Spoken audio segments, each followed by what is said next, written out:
Hi, and welcome to Castanet's Week in Review. I'm Nich Johansen with your top stories from this past week. A man was fatally stabbed at the intersection of Harvey Avenue and Gordon Drive in Kelowna Monday night at around 8:45 p.m. A 38-year-old man died from his injuries, while a 22-year-old man was taken into custody. A third man also suffered minor injuries in the altercation. The suspect was later released from custody without any charges or conditioned on his release, and police continue to investigate the killing. Midway through Curtis Segmon's trial for allegedly assaulting a police officer this week, the Crown stayed the charge against him.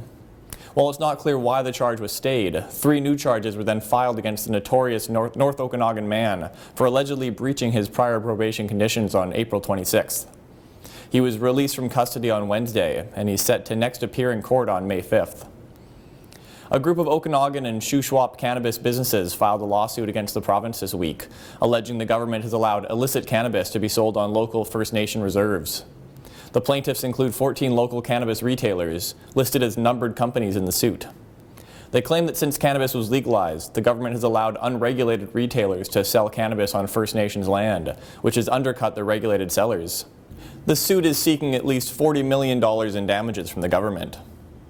A commercial truck driver was found guilty Friday of dangerous driving causing death, stemming from a March 2019 crash near Headley.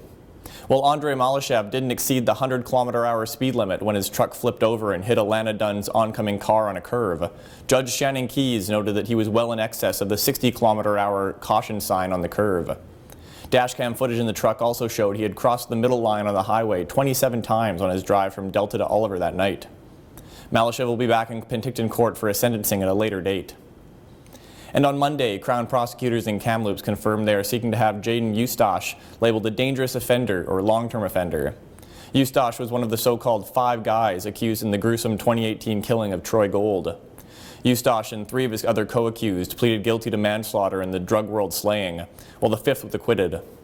Dangerous and long-term offender designations are reserved for the most serious offenders in Canada, and those who are given the designation can be jailed indefinitely. That's it for this week's Week in Review. For Castanet News, I'm Nich Johansen.